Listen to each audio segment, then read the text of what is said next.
नमस्कार मंडळी, मी माझं सोलापूर न्यूज चॅनल मध्ये आपलं स्वागत करत आहे. आज आम्ही आलो आहोत जिल्हा शल्य चिकित्सक कार्यालय येथे. डॉक्टर वर्षा डोईफोडे मॅडम यांच्या कार्यालयामध्ये आपण आलो आहोत. अ, गेल्या 2-3 दिवसापूर्वी जागतिक तंबाखू विरोधी दिन साजरा करण्यात आलेला आहे. जिल्हा शल्य चिकित्सक यांच्या अंडरमध्ये हा प्रोग्राम करण्यात आलेला आहे. तर त्याबद्दल आपण काही माहिती घेऊया. आपल्यासोबत आहेत डॉक्टर वर्षा डोईफोडे मॅडम. यांच्यासोबत आपण काही चर्चा करूयात. नमस्कार मॅडम. मॅडम, आपण जागतिक तंबाखू विरोधी दिन साजरा केलात. तर नेमकं ही संकल्पना काय आहे? याबद्दल थोडी माहिती द्याल? 31 मे 31 मे हा जागतिक तंबाखू विरोधी दिन म्हणून साजरा केला जातो. त्याचप्रमाणे आपणही तो करत असतो. ह्या वर्षी आम्ही तो 29 मे 2026 रोजी साजरा केला.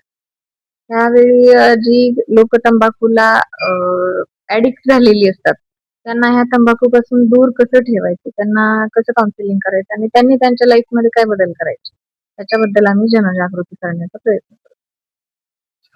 आणि नाहीतरी सोलापूरमध्ये आपल्या भरपूर तंबाखू आणि गुटखा मावा ह्याचं प्रमाण खूप वाढत आहे.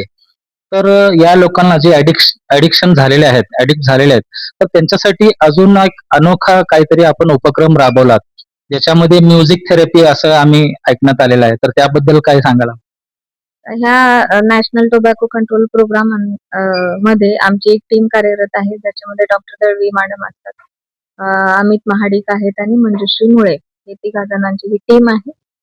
तर आपण हा प्रोग्राम तर साजरा केलाच, मात्र आमचे जे सोशल वर्कर आहेत ह्या प्रोग्रामचे, अमित महाडिक, त्यांना त्यांच्या संकल्पनेतून आली ऍक्च्युली ही थेरपी, म्युझिकल थेरपी.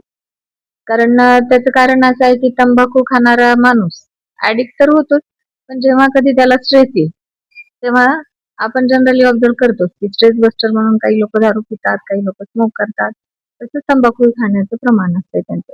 तर तंबाखू खाण्यापासून डायव्हर्ट होण्यासाठी एक म्युझिक थेरपी, म्हणजे माणूस त्या दिशेला वळून त्यावेळी त्याला जी तल्लफ झालेली असते ती थांबवली जाऊ शकते. मॅडम, या उपक्रमामध्ये प्रसिद्धी प्रचारासाठी आपल्यातर्फे म्हणजे काय करण्यात आलं? थोडक्यात सांगा. आता ह्याच्यामध्ये जनजागृती होण्यासाठी आम्ही जे वेगवेगळे शासनाच्या वतीनं चाललेले प्रोग्राम असतात, जसं की महाराजस्व अभियान आहे, त्याच्या अंतर्गत होणारे समाधान शिबिर, तिथं आमची टीम जाऊन स्टॉल्स लावते, ज्याच्यामध्ये वेगवेगळ्या प्रकारचे बॅनर्स लावले जातात.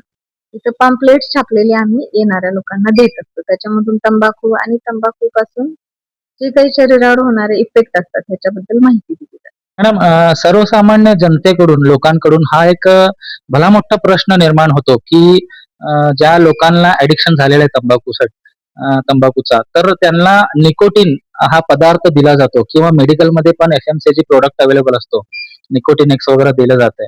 तर याबद्दल आपल्याकडून काय उपक्रम, म्हणजे काही आयडियाज वगैरे काही असतील तर शेअर करा.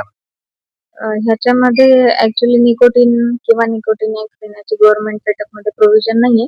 मात्र मॅजिक मिक्स असं एक आपल्या घरी जे स्पाइसेस अवेलेबल असतात त्याची पावडर करून आम्ही ऍडवाइस करतो.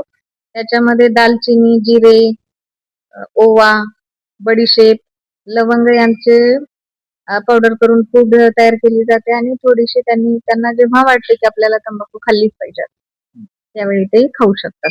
म्हणजे ते घरगुती उपाय पण झाला आणि आयुर्वेदिक, म्हणजे ज्याचे काही साईड इफेक्ट्स पण नाहीत आणि सहजासहजी घरात सगळ्यांच्या घरी हे भेटणारे सगळे वस्तू आहेत, बरोबर? येस, अगदी बरोबर. मॅडम, या उपक्रमामुळे जनतेमध्ये काय फरक दिसून आला आपल्याला? म्हणजे याचा काही लाभ झाला का, असं म्हणजे आपल्याला दिसून आला का? ते थोडं काही स्टोरी असेल तर आपण शेअर करा. अगदी आता तंबाखू हा असा पदार्थ आहे की आपण सांगितलं आणि लोकांनी सोडला असं होत नाही. मात्र आमच्या टीमचे जे काही एफर्ट चालू असतात नेहमी, तर जिल्हाभर साधारण आमच्याकडे जी डॉक्युमेंटेड लिस्ट आहे त्याच्यामध्ये 176 लोकांनी सक्सेसफुली सोडलेली आहे. आणि आपलं जे जिल्हा रुग्णालयामध्ये सेंटर आहे, टी सेंटर आपण ज्याला म्हणतो, तिथे 36 लोकांनी सोडलेला आहे. जो आम्ही 29 मे ला प्रोग्राम केला ह्या जागतिक तंबाखू विरोधी दिनाचं, तर त्याच्यामधल्या 2 लोकांना बोलवून आपण त्यांचा गौरवही केलेला आहे की जेणेकरून त्यांनी त्यांच्या आजूबाजूला वावरणाऱ्या लोकांमध्येही हा संदेश द्यावा की तंबाखू नाही खाल्ली तरी आपण फ्रीली चांगलं जीवन जगू शकतो. शेवटचा प्रश्न असा आहे मॅडम, की आपला तंबाखू ऍडिक्टेड लोकांना काय संदेश आहे म्हणजे आव्हान काय कराल आपण त्या लोकांसाठी? तंबाखू हा तसा सायलेंट किलर आहे आणि त्याच्यामध्ये शरीराचा प्रत्येक पार्ट आणि अवयव मध्ये साईड इफेक्ट जाणवतात त्याचे. तर ह्या वर्षीची जी जागतिक तंबाखू विरोधी दिनाची जी थीम आहे ती अशी आहे की आकर्षणाचा मुखवटा उतरवूया, निकोटीन आणि तंबाखूच्या व्यसनाला प्रतिकार करूया. तर ही थीम आपण अशा अर्थानं करू की आपल्याला जेवढं शक्य आहे तेवढ्या लोकांमध्ये आपण हा संदेश देऊ की तंबाखू खाणं हे आणि जसं सगळीकडे लिहिलेलं असतंय की tobacco chewing is injurious to health, ते आपण त्यांना ते कसं अंमलात आणतील ते एक बघू शकतो. आणि दुसरं आमचं टोबॅको सिजेशन सेंटर आहे, तर आमची टीम चांगल्या पद्धतीने त्याच्यामध्ये काम करत असते. जे स्वतःच्या लेवलला ह्या व्यसनाला आवर घालू शकत नाहीत त्यांनी नक्की आमच्याकडे यावं, आमची टीम त्यांना सर्वतोपरी मदत करेल नेहमी. मित्र हो, डॉक्टर वर्षा डोईफोडे मॅडम यांच्याशी आपण आता बोलत होतो आणि अतिशय सुंदर अशी माहिती या ठिकाणी मॅडम यांनी दिलेली आहे आपल्या चॅनलच्या माध्यमातून. धन्यवाद.